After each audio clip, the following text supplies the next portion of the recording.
Have you seen diversity change over time?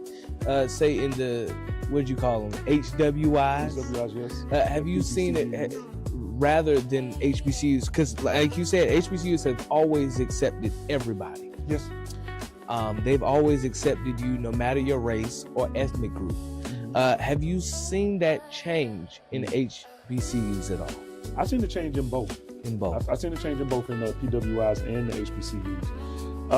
Let's say the HBCUs first, right? You know, put us first. I love us, right? You know, we accept everybody, but people of the LGBTQIA group definitely always, I think, experience a lot of hell leaving the HBCUs. Yes, sir. They, you know, gays, you know, same gender loving, a trans, you know, lesbian. And I think that to me is a sign also, you know, we can put some religious oppression in that if you want, you know, because that's what a lot of times we use to justify that. Yes, sir. I don't do that. You know, I don't agree with that. I know what Leviticus says. I mean, we talk about New Testament, Leviticus 18 in particular. But I also believe in the spirit of the word. And I don't believe an all-loving God can hate their creation. Yes, sir. So I've never kind of had that. And I've really had, even though I grew up in the church, I've never had that psychology. Right. Where, you know, but I think it was because I was an overweight kid growing up and I was mistreated. Yes, sir. So I know what that feels like. So to be hated. To be hated for something that's not that's not under your control. Right. So so that's why HBCUs I think have opened up a little bit more. You know, like, you know, letting our LGBTQ plus folks, you know, thrive some more on the campus. And I also think in some ways maybe because there's always been like sexism. Yes, sir. Everywhere. So seeing women thrive, most campuses is beautiful. Yes, sir. You know what I'm saying? Yes, sir. Seeing our women presidents everywhere, yes, from Bethune-Cookman to here, you know, it's lovely. So that's there. At white schools or white institutions or white universities or white colleges, how it's changed, the obvious, right? More diverse groups of people are there on the campus, whether we're talking black people, brown people, women, LGBTQ plus, Asian, Southeast Asian, Indian, or indigenous from this country, you know, anyway, right? I've also seen how it's changed there with the way money is distributed in some ways. You know, some schools get like in colleges, STEM, science, technology, engineering, math, before it became STEAM with arts, STEM always got more than the humanities. Yes, sir. It just always did. So another way that I've seen some of it change is how funds are distributed. You know, the humanities got a little bit more love, a little bit more respect. And you have, I mean, it's changing now because of the current, you know, administration, but at a lot of times the white schools, you have black centers. Yes. You have women's centers. Yes. You have like indigenous centers or Latinx. And then like say at HBCUs, you may see now an LGBTQ plus center. You see what I'm saying? So, and also at HBCUs, I remember it was more black folk and Latinx folk in my classes and white folk in my classes than anything. So, you know, the other thing I love about being at HBCU is that we've always welcomed people from the globe. You know, yes, sir. You know, but the truth is, white schools have to. Yes, sir. So, and I just wanted to make this fact known before I went to my next question. Yes, black women in the United States are the most educated group in the country when it comes to higher degrees. Black women, isn't that something? We need them to be in the leadership, but that's us getting out the way. I'm just saying, but that's just another discussion. Maybe the next election will. We'll get it right. So, I pray so. So then also, you know, looking at public school, for grade school, you know, first grade 12, you know, it was more diverse. In 1968, I saw a stat where it was more diverse in public school than it is today. Why do you say that? Even though it seems like we've come and we've progressed as a country where it comes to integration in public schools, for especially grade schools, you know, kindergarten through 12th grade, it seems like we've done the most integration there from looking back. But in all actuality, it's more separate than it was in the 1968. Why do you say that is? For the same reason that after the transatlantic slave trade, black people were able to get at least 27 million acres of land in the South. Took less than a decade. Now we're on less than 8 million now, with all the education and technically access to money that we have. So simple answer is, I think because of the time and because our people were so vigilant in what they were doing, Yes, sir. and still rooted in, even though we wanted desegregation, we wanted integration at the time, at least from what my mom tells me, we were still deeply rooted in our own community. So my mom taught all hues of children, but she knew she was going to teach in her community. Yes, sir. You know, my father, he's always worked outside of the community, right? But he always brought everything back home, like to our people. I think that, like, if you go back and look at the Affirmative Action Act and the Civil Rights Act Yes. of 1964, 65. Yes, sir. The language was very ambiguous, especially in that Affirmative Action Act. Yes. But this under LBJ now, okay? Uh-huh. And when we look over time, who benefited the most, Right. it actually was white. Yes, sir. Who benefited the most as far as getting jobs, Yes, getting sir. access to different parts of society. Yep. Welfare. Where you want, exactly, welfare, education. Yes, sir. They benefited from that more than us. But because we were so tight-knit then, when that door opened before King, was tragically assassinated, it was like urgent patience. We ran right in. Mm-hmm. Okay? Just like I said after the slave trade, when it came to the prop, we ran right in. I think that this is how I know that we're brilliant people and that people are afraid of us. When folks get out of our way, they have to get back in our way. Because when they get out of our way, we show how ignorant and fragile what they have really is. Mm. Because when the doors get open and then we can come in, they get to see our genius. Yes, sir. And we don't wait, we run right in. That's why there were more of us then doing it then versus now. Because what happens now is you start to figure out, well, what are the things that can keep us out? You see? Yes, sir. So remember, welfare worked. Why? Because a man can't be in the house. You're absolutely right. So that's a family falling apart, right? Yeah. When did that start happening? 2007. So we started integrating in the city. Mm. You see what I'm saying? Mm-hmm. So once those changes first get implemented, there's always going to be an immediate response soon thereafter, because our freedom is someone's oppression in their mind. Right. Absolutely right. So to me, like, that's why not. But then here's the thing. There's a movie I'm gonna suggest it to people. I'm aging myself called "I'm Gonna Get You Sucker." Everybody go. Yes, see it sir. again, Yes, sir. The soldier dude. The soldier, the soldier boy.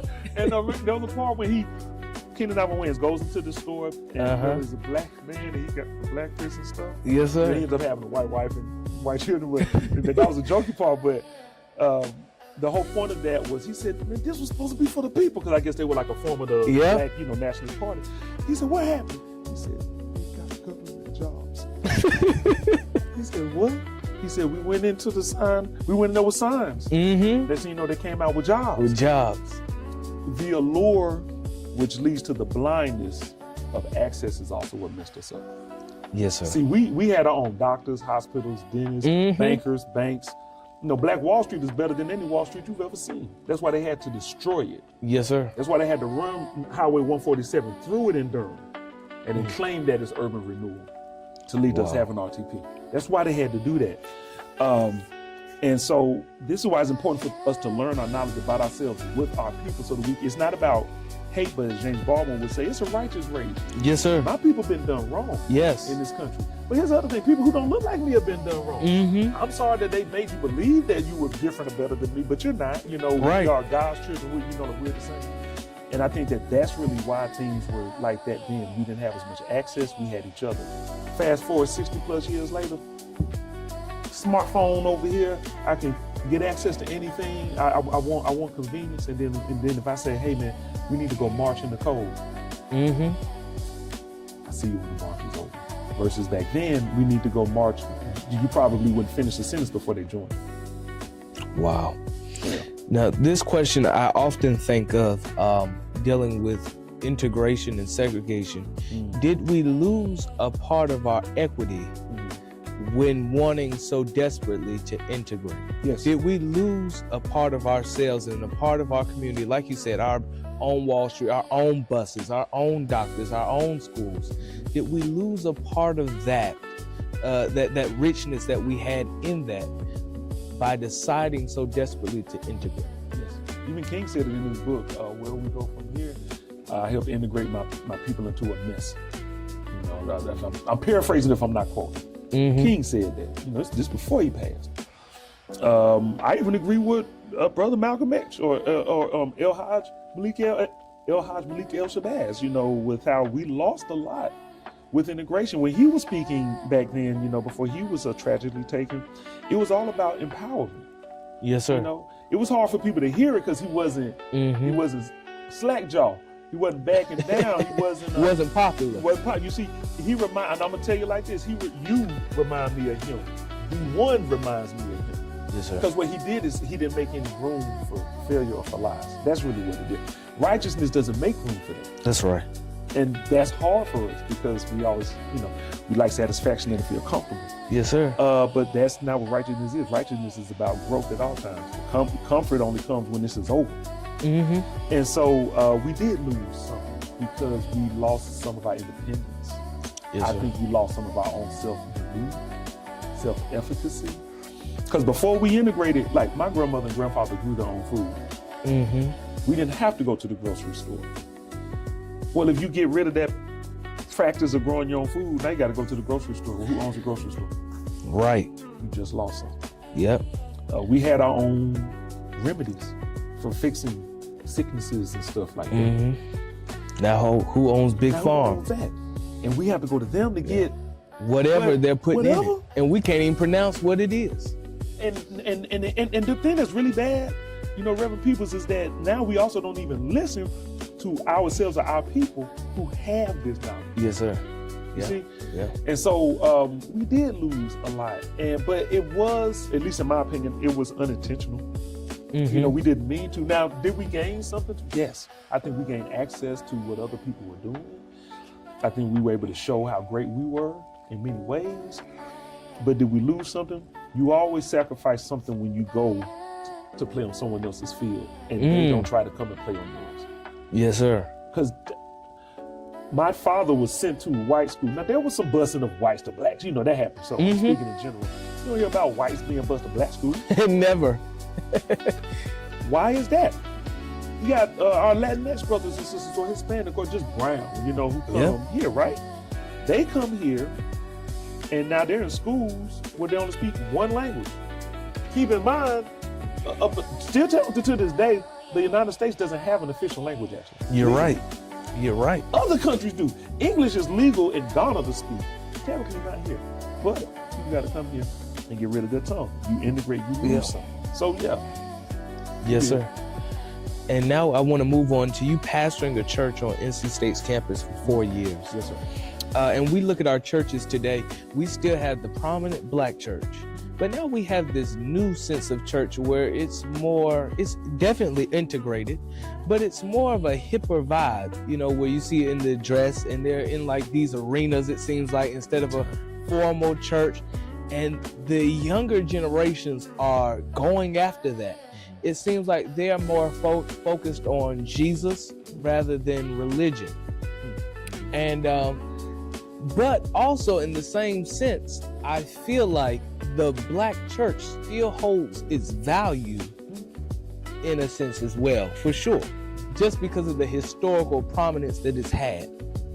When you look at the black church, do you still think that it could survive this wave of, I'm not going to say, you know, new hip churches? You know, do you think that the black church still has value? Yes. Just like HBCUs, you know, to me, it's all connected. Okay, but I can leave academia, as you just asked, and bring this into the church. Oh yeah, because we still need, churches are community centers. That's what they are. Just like a barbershop is a community center. A hair salon is a community center. Yes, sir. There's a time when technically barbers were dentists, like doctors. Wow. So the doctor's office is a community center. The 7-Eleven, the bodega, you know, that's a community center. The community center is a community center. So yeah, so definitely black church can survive because technically the black church has been here before. Yes, we sir. may not have been, but black church has been here before. We have to do just like what happened before integration. We have to come into ourselves more. We have to come into each other more. It says, do not forsake the assembly. We have to come together more. But what those other churches, I think, give that we could use besides excitement, Because it's hype. It's lit. That's it. Right. People say it's lit up in there. You know, the Yeah. light. Even I walk up in there and be like, man, let's get it home. Flashing lights everywhere. Lights, the band. Ooh, I Yeah. feel the bass. Oh Yeah. my goodness. And you can Like, wear come on. whatever you want. Wear whatever you. Okay, come as you are. Yes. The challenge. Here's what's funny. The challenge with the black church is that the essence of who we are is what those churches are trying to be. See, we technically are come as you are. Yes, sir. Even though somebody may talk about you. I ain't gonna say we, because I don't do that. Uh-huh. And I know, you know, we coalesced on that the last time. Yes, sir. They get talked about. But what can happen if you can withstand that? You get love. You get stay. Whereas Yes, at sir. the other church, right? The other church, sometimes I'm speaking in general. Mm-hmm. I'm speaking in general. So please, no, I'm not attacking anyone because I don't necessarily know. You may come in there and get the good feeling.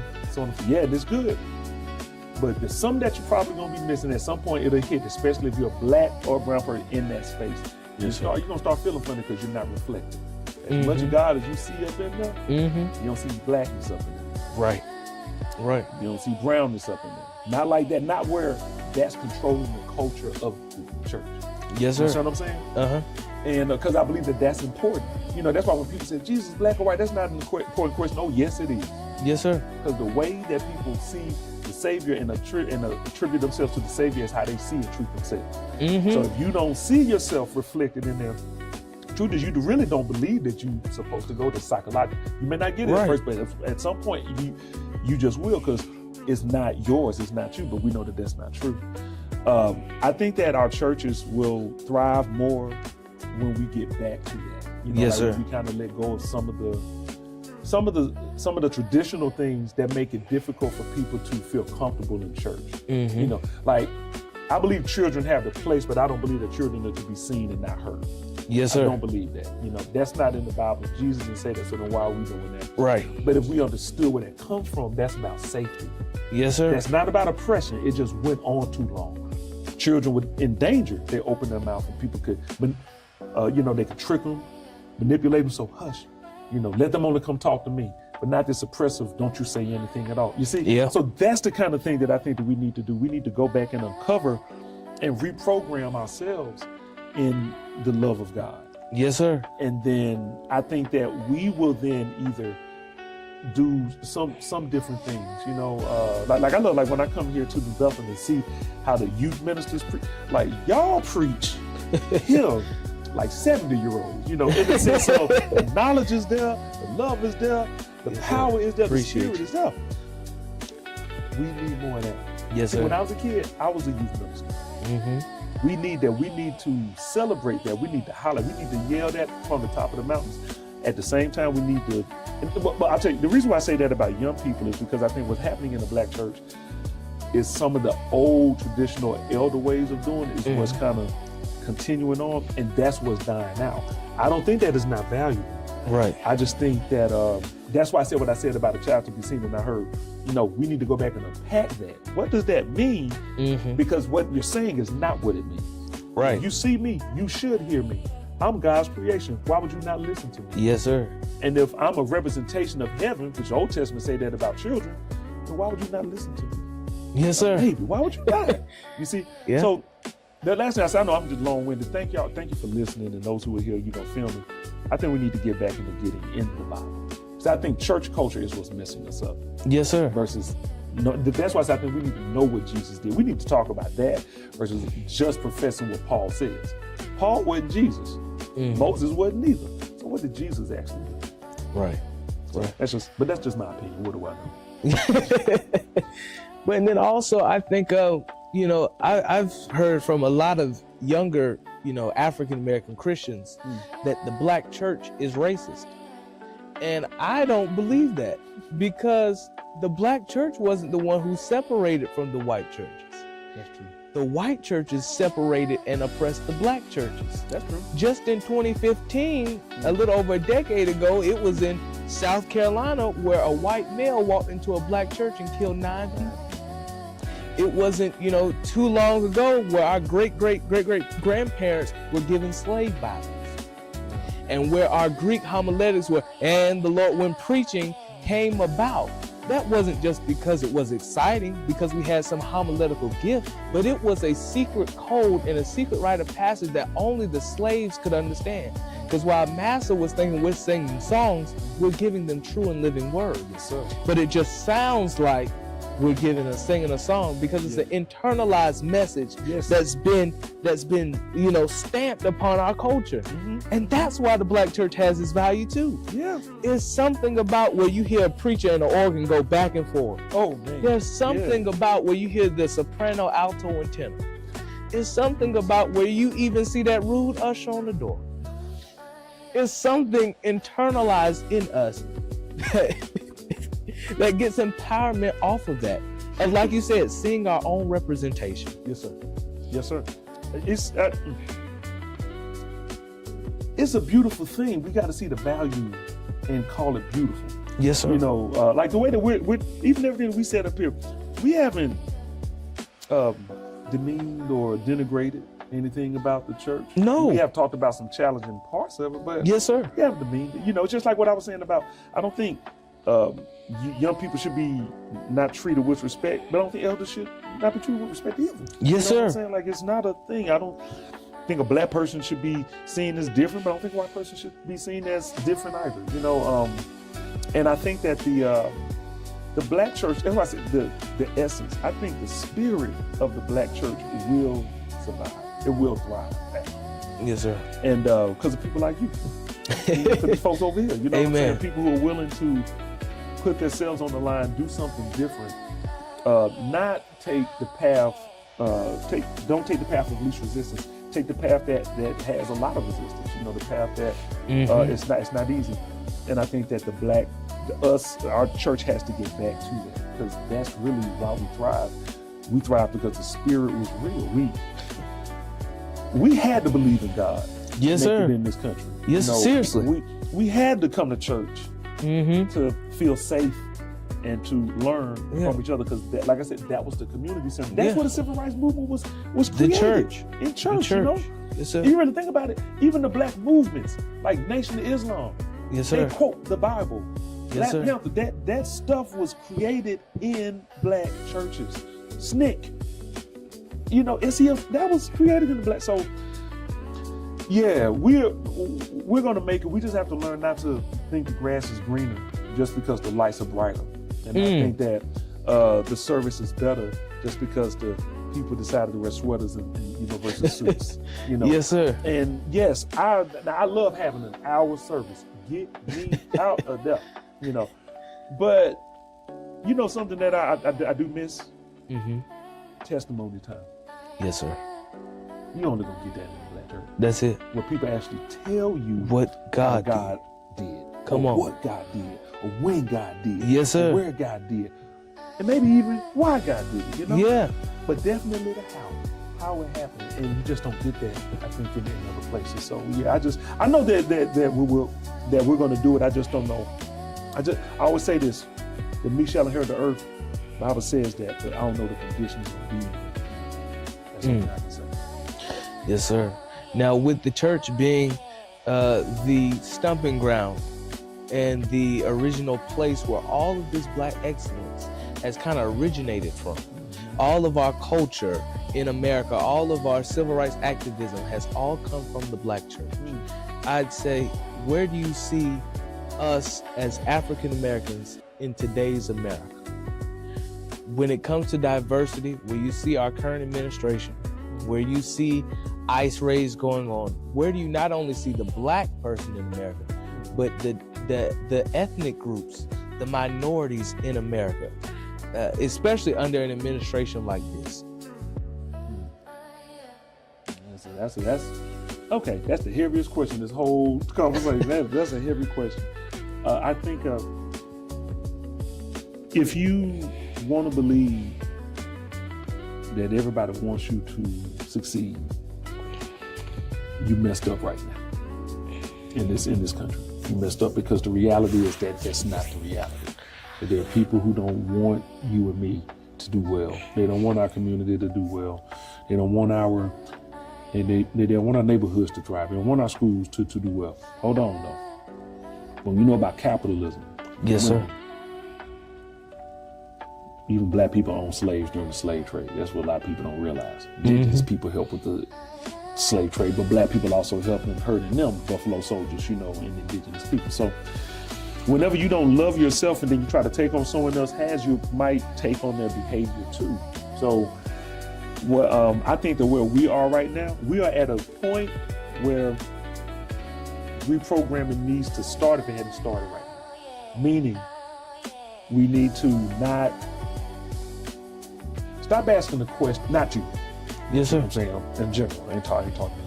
Stop asking the question, why is this going on? Yes, sir. Why are they doing what they're doing? Mm-hmm. Money and power. Mm-hmm. It's not love. Right. It's love of us. And so I believe and respect the deacons of defense. Yes, sir. They fought for our community. I respect the Black Panther Party. They fought for our community. I respect the Civil Rights Movement. They fought for our community. I respect the NOI and the FOI. They fought for our community. And I think, and just like Pac said, Black pride, brown love in the sets again. I like when we fight for ourselves, from Young Lords to Latin Kings, to there was a time when Bloods and Crips, because that was really political when they were put together, Yes, sir. We need to get back to what made us form these things that make us technically so dangerous, that makes us so powerful. And we need to not forget that. We form these things to protect ourselves and to protect our community. And once you get infiltrated, they can turn that against us. I think that we are also at a very pivotal place right now where if we don't lean more into ourselves, the lie just continues. Because social media is so rampant now, so we can be distracted by anything. Mm-hmm. And I think that we need to, as Kendrick said, he just won a Grammy for it, turn the TV off, turn the phone off and turn each other on, like appropriately, and turn on to each other. Like, I need to turn into you. I need to tune to yes, sir. Speaking for pointing. And I think that the other thing is, if we don't learn how to stick together, he said 11 million he would get rid of. He said 21 million at one time. Mm-hmm. I don't even know what that looks like. If we don't get it together, we gonna see. Yes, so sir. that's how I see us, right now. And I think that we need to lean to our own genius again, and lean to our own communities, lean to each other, cook for each other. We need to be sharing food, sharing ideas, sharing space. This is the time for us to not be so convenient, which is what this country got us to. That's what they did. When the 60s and 70s, you left your door open, family could come in and out your house. Yes, sir. From New York Unlocked. to Texas. Unlocked. Now, you won't let nobody in your house. Nobody. No guests, no visits. What happened? We know what happened. That's yes, what sir. we need to get back to. That's what all those people you just asked about, mm-hmm. That's what we need to do. And I'm also including poor whites in that too. Yes, sir. We need to do that because we have the most in common. Yes, sir. Dr. Easley, this has been a wonderful conversation. I've got one final question for you, this being February. What does Black History Month mean to you? American history. Amen. That's it. It's Amen. American history. If we weren't here, you wouldn't have this. Yes, sir. If we weren't here, you wouldn't have that leather bag I see right there. If we weren't here, you wouldn't have the internet. If we weren't here, you wouldn't have good glasses. If mm-hmm. we weren't here, you wouldn't have good heart transplants and medical things. If we weren't here, you wouldn't have security systems. Yes, sir. If we weren't here, you wouldn't have GPS, GIS, so you can find your way wherever you got to go. Mm-hmm. If we weren't, do I need to continue? If we weren't here, you wouldn't have no genres of music. Come on. So it is history because we need us and they need us, and that's what Black history is. So I look forward to the shortest month of the year because I celebrate us all throughout the year. Yes, sir, and that's how it should be done. We want to thank you all for tuning in, and we definitely want to thank Dr. Thomas RaShad Easley again for being here, for being willing to have this conversation with me, and of course for being such a great brother. I appreciate you, Dr. Easley. I thank you and love you more than you could ever imagine, especially for being here in this moment. Thank you, Doctor. Thank you, Reverend Peebles. Yes, sir. Amen. Yes.